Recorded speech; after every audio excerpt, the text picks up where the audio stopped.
If your business is struggling, you probably ask yourself, what exactly are my options? Should I fight? Should I pack it in? Should I shut it down? Should I refinance? Should I just wait and hope that things get better? Now, here's the truth. Doing nothing is a decision in itself. And if you get that wrong, that could lead to personal consequences for you. And I've seen it time and time again where a director hopes that things will get better. They sign personal guarantees, and not only has the business been lost, they're now saddled with a lot of debt that's attached to them personally. So what I'm going to do today, I'm going to walk you through the options that you've got available to you. I'm going to talk about the advantages of each option and what I believe the disadvantages are. So, if anyone who doesn't know, it's Chris Worden. I'm from Director First. Now, option numero uno is you do nothing. Yep, you've heard it right. Sounds very simple. But when you do nothing, well, if you don't do anything, you don't appoint an insolvency practitioner, there's no formal process. Actually, no one's going to investigate you. You will just keep trading. Obviously, there's no issues with your reputation. People won't say, oh, they've gone into insolvency. And you, as a director, stay in control. Business as usual. There are downsides to doing nothing, especially if it gets worse, okay?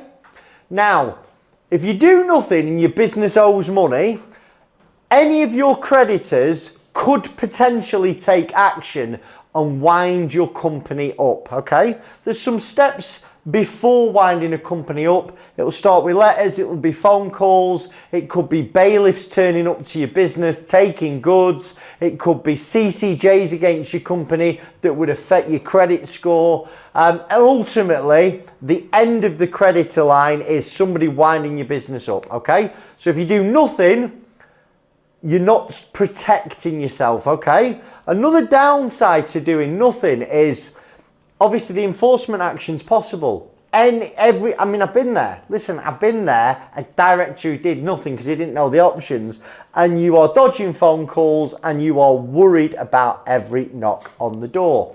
Another issue is if you do nothing and it gets worse, you could end up with personal liability because you've continued to trade when the business is insolvent, okay? So that's doing nothing. Number two is what I call an informal arrangement. And you would use an informal arrangement not just with HMRC, but with creditors in general. So let's say you're struggling to make payments on time. Could be HMRC, could be suppliers, could be bounce back loans, could be C-bills. What you're allowed to do is to do an informal arrangement with those creditors. Now, there's a lot of advantages to that. Again, you avoid an insolvency process. Now, most directors do not want to appoint an insolvency practitioner, and I really get it, okay? Now, an informal process allows you to avoid that. And what it does, it keeps your reputation intact. It allows you to keep trading. At this stage, it's going to allow you to save jobs. And it's also going to allow you to finish work that you've got in the pipeline. Now, there are some downsides to an informal process. And again, a downside for me is it's not legally binding. So like you can enter into, say, a time to pay arrangement with HMRC, and that's where they allow you to pay your arrears over an extended period of time, 12 months, in some cases 2 years, in some cases 3 years. But while you're in a time to pay arrangement, if you don't pay a VAT payment or you miss a payment that you've agreed on your time to pay, well, the time to pay arrangement fails, you're in breach, and actually enforcement action will continue, okay? And it's the same with creditors. If you agree to pay your creditors something over a period of time and you're telling them so they stop action, and then you don't stick to the deal, you're leaving your creditors not much options than other to, continue down that enforcement action, okay? Now, again, that's going to end up in either a CCJ, stat demand, somebody coming in to take your goods. That can happen, especially with HMRC. They're using Control of Goods Acts more and more, and that's where they come to your business premises. It's not their first option, but let's say you're ignoring HMRC or you're making bad on your time to pays. They'll come around with a clipboard, they'll take a note of all your assets in the business, and once you've signed it, HMRC then own those assets, and it could be tables, chairs, computers, vehicles, plant, machinery, and if you don't pay what HMRC are due, they will come back and they will take away those goods. You're going to find it very hard to trade with no assets, okay? Now, another thing that people will look at when, whoops, nearly tripped up there, when they're struggling is refinance, okay? So refinance could be that you have some expensive debt that's say at 10% a year, and you replace that debt with something at 5% a year. You refinance. I'm all fingers and thumbs today. And what that allows you to do, it reduces the amount of debt that you're servicing every month. What you may do, some people will have assets in the business that have no debt on or have low debt on, and this could be machinery, it could be plant, it could be buildings, okay? And what the business does to get out of a hole is they refinance. So they basically go and take some money out of the plant and machinery, some asset finance, or they have a building and they borrow some money against that building and they put that money into the company to allow them to get through their short-term debt issues. Okay, now obviously there's lots of benefits to refinancing. You're staying in control, you're paying creditors back, but for me there are a lot of downsides. Okay, if you refinance, it's highly likely you're going to be asked for personal guarantees. Okay, be very, very careful, because let's say you're HMRC, for instance. HMRC is a business debt. You don't have to personally guarantee it. I see this a lot now where people are getting VAT loans that they've now got a personal guarantee. So you're essentially turning that VAT debt from a limited company debt, limited protection. If the business goes through an insolvency process, it will get written off, to a personally guaranteed debt. Now that's something I wouldn't want to do personally. And it's the same when you are refinancing. So you may be refinancing a CBILS loan, okay? And the CBILS loan doesn't have a personal guarantee. Or an RLS that doesn't have a personal guarantee. And you're refinancing it, okay? It's a cheaper rate, but the refinance loan that you're getting is going to require a personal guarantee. So please, please be careful, okay? Remember, if your business is struggling, the chances are your options when it comes to refinance is going to be quite limited, okay? Another thing that people might consider is selling the business. Now, selling the business is essentially you've come to the end of the line, okay? Your business is struggling, you may not have the appetite. Advantages of that is there's obviously, it protects your brand, it protects your intellectual properties, it protects your staff's jobs, it protects your trading, okay? But if you sell the business, it might not relieve your personal liability, especially if you've signed personal guarantees, okay? And also, it's your livelihood gone. Now, please, you've got to trust me here. If your business is laden with hundreds of thousands of pounds worth of debt, and you see an advert saying someone will buy your business, it is bollocks, okay? You are going down a route that's going to cause you issues, because it's highly likely that company who is going to buy your business wants 5 to 10 grand off you, right? Be careful, okay? If it looks like a duck and it walks like a duck and it goes quack, quack, it's a duck. Be careful, okay? Right. Next option is administration, okay? Now in administration, you can still sell your business in admin. It's for businesses that have become insolvent. But within that business, there's something valuable. And that could be intellectual property. It could be part of that business is still profitable. There's just another area of the business that's dragging it down. It could be machinery. It could be work in progress. Now, an administration is a rescue process because once you go into administration, there is a wall of protection around your business as creditors cannot take action against you, okay? Now, in an administration, you've really got to meet one of the following purposes.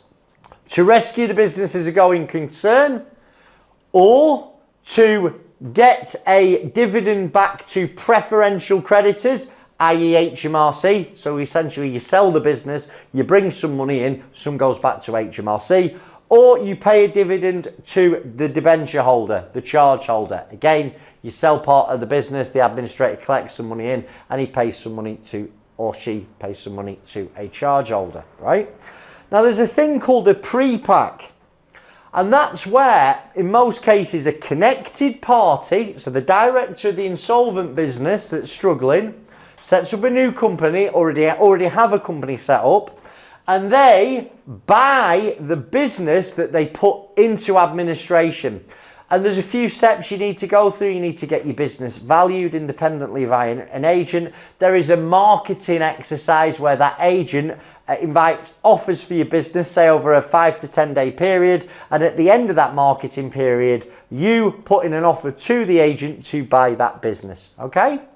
Now, if the agent accepts that it's a reasonable offer and you're the best offer, then you'll go into administration, and the insolvency practitioner's first job is to sell the business or the parts of the business that you want to buy to your new connected companies. Okay, so advantages to admin is it's quick, and the minute you do it, you are protected, right?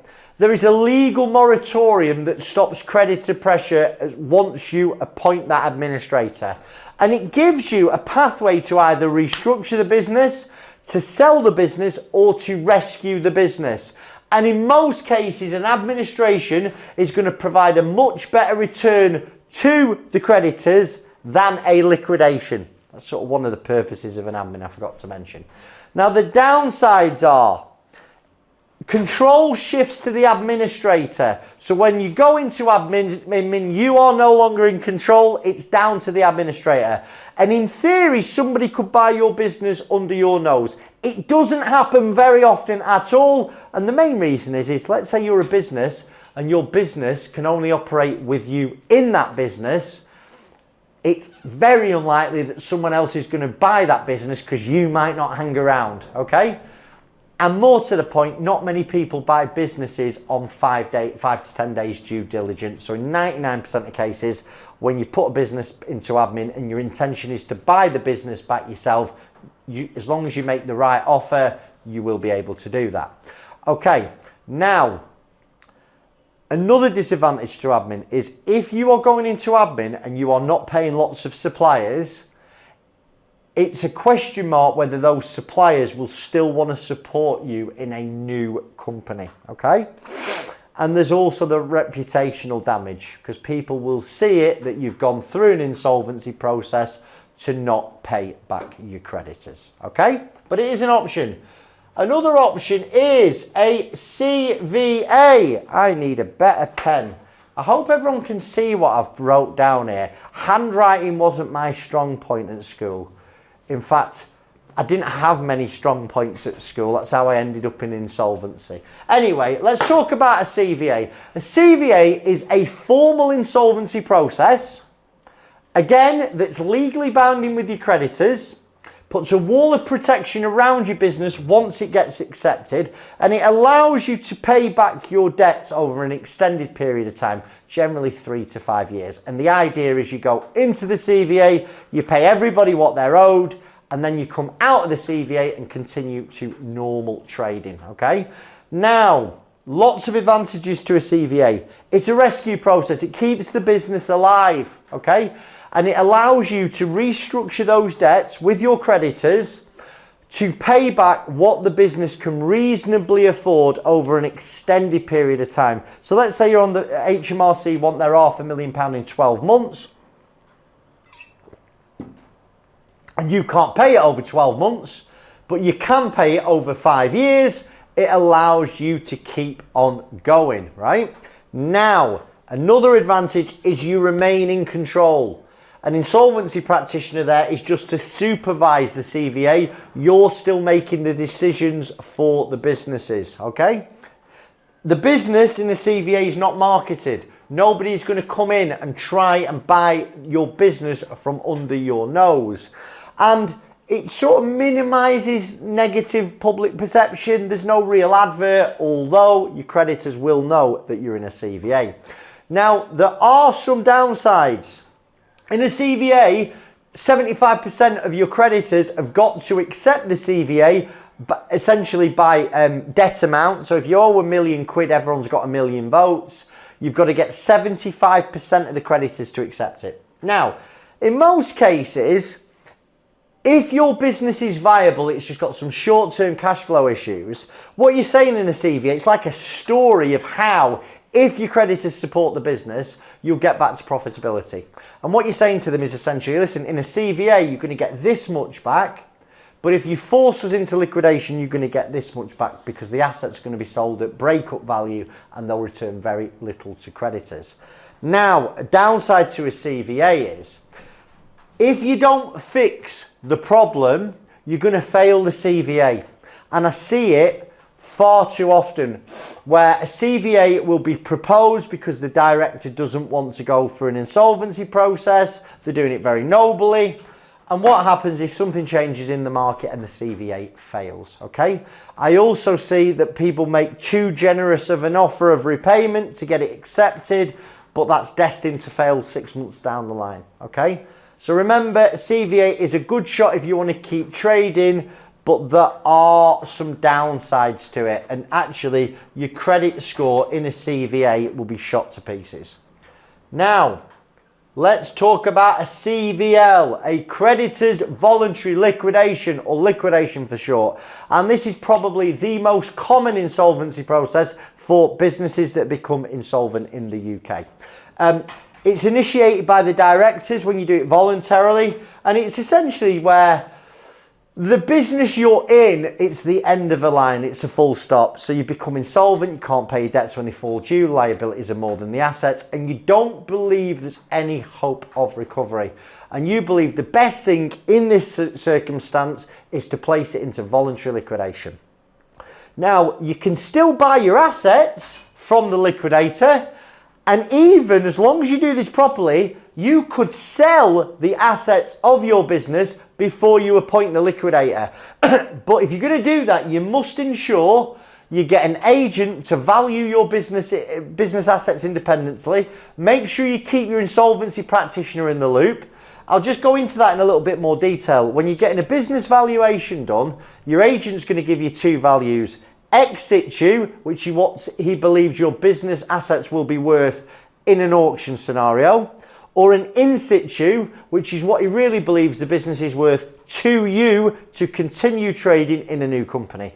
Now, you will say to the agent, let's say the in situ is 20k and the ex situ is 5k. You want to be making your offer for that business closer to the 20k mark, okay? Because if you do that, you can't be criticised by creditors or the insolvency practitioner when they're appointed. So you'll essentially speak to the agent and make an offer and see what offer he will recommend as a reasonable offer. Now, in this scenario, you'll still get terms to pay for the assets as long as you keep the insolvency practitioner in the loop. You're not going to get years and years, but you should be able to get a few months. Okay. Now, the upsides of a CVL, again, you can still start again. You can still buy your assets and start again. You will write off the unsecured debt in the business. That'll be HMRC, it can be some suppliers, it can be energy contracts, it can be bounce back loans, C-bills, okay? And if you do it voluntarily and in the right time scale, it mitigates issues against personal liability, okay? Again, everyone's a little bit different. You've got to take some specific advice. But there are some downsides to a CVL. Obviously, you're putting a business into liquidation. It's the end. There's going to be a conduct investigation into how you've behaved, okay? So let's say in a liquidation, you've got an overdrawn loan account. That's where you owe the company money. That overdrawn loan account will crystallize at the point of liquidation, and an insolvency practitioner is going to ask you to pay that back. That is a big problem for most directors, okay? Also, if you knock your suppliers, that's going to be bad reputationally for you, even if you start again, okay? You've got to be careful. It's not the right option for everybody. If you're going to go into liquidation, it's important you speak to somebody like me. Doesn't have to be me. I hope you do call me, because I do all these videos for free with the intention that you might pick the phone up to me. But you've got to talk to someone who's going to give you some good advice before you make a decision. And you want to know what are the risks to you personally for putting this business into liquidation. Right. Last, by no means least, compulsory. Please listen to me. If your business is insolvent, please don't wait for someone to wind you up into compulsory liquidation. It is the worst of the processes, because the first thing that it shows is you as a director have not behaved responsibly. The minute you become insolvent up here, what you're meant to do is to take insolvency advice and to minimize the damage to your creditors, okay? Now, if you've waited for somebody to compulsory liquidate you with a winding up petition, that means you have made, in most cases, you've made positions worse of the creditors, and you'll get investigated by something called the official receiver, okay? Now, some people have only got the option to go down the compulsory route because the business is insolvent, they're struggling to feed the kids, and they can't afford the £5 to liquidate. I completely get it, okay? It's court driven, it's quite an onerous process, and the official receiver will investigate you. Okay, so with any of this stuff, if your business is struggling, the best thing you can do is pick the phone up. We offer free, independent and impartial advice. We're number 1 on Trustpilot, and we have done hundreds of interesting videos on YouTube for directors like you. I hope you found the video useful. God bless. Chris Worden, thanks for your time.